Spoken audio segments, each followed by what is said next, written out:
Hey guys, paborito mo ang isda pero hindi mo na alam kung anong luto na naman ang gagawin mo. Subukan mo naman ang ganitong luto dahil sarsa pa lang ay ulam na naman. So ngayong araw nga po ay bumili ako nitong cream dory. So hiniwa ko siya ng ganyan lamang po kalalaki. Depende na po sa inyo kung gaano kalalaking hiwa ang gagawin po ninyo. So ayan, hiwain lamang lahat yung ating cream dory. So ayan, nilagay ko na nga siya sa isang tasa at maglalagay po ako dito ng breading mix. Halu-haluin lamang hanggang sa malagyan lahat nitong ating breading mix, itong ating isda. Pwede rin kayong gumamit dito ng tilapia basta malalaman pong isda at syempre wala na pong tinik. At pagkatapos nga niyan ay atin po itong ipiprito hanggang sa mag golden brown at syempre lumutong itong ating isda. So ayan, babalik na rin natin para yun namang kabilang side po yung ating ipiprito. At kapag crispy na both side ay pwede nyo na po yung hanguin. So ayan, inilagay ko nga siya sa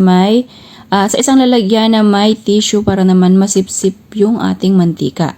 So sa kapareho pong kawali ay dito na rin po ako nag-gisa ng sibuyas at bawang. Bali binawasan ko na lamang po dito yung pinakang mantika kanina na pinagprituhan natin kanina nung isda. At kapag nagisa na ang sibuyas at bawang ay dito na po natin ilalagay yung ating 1.5 tasa ng gata at half teaspoon itong ating curry powder. So ayan, halu-haluin lamang hanggang sa mag-combine mabuti yung ating curry powder dito sa ating gata ng niyog. So naglagay ako dito ng paminta at asin. So yun po ay inyong tansyahin na lamang ang paglalagay po ng inyong mga pampalasa dito dahil yung atin pong isda ay may lasa na po yun. So depende na po sa inyo kung gaano kadaming asin pa ang ilalagay nyo. At nung kumukulo na nga, inilagay ko na po dito yung ating isang malaking buo ng bell pepper na hiniwa ko po ng papaganya. So halu-haluin lamang at dito na po natin ilalagay yung ating pinritong isda. So ayan, halu-haluin lamang hanggang sa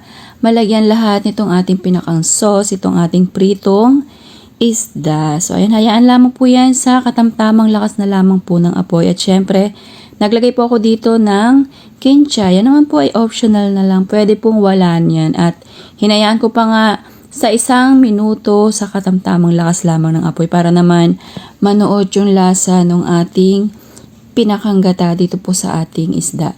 So ayan, kapag ganyan na, pwede nyo na po yung iserve. Na talaga namang itsura pa lang. Ay nako, matatakam ka na. Dapat kapag nagluto ka nito ay meron ka ng nakahandang kanin. Yes po. At eto na nga po, atin ang titikman yung ating niluto.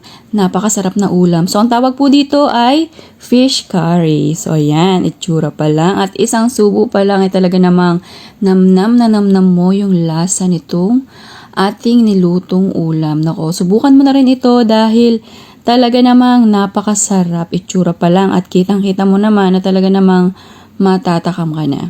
So sana nagustuhan mo ang aking recipe ngayong araw na fish curry. Serve and enjoy!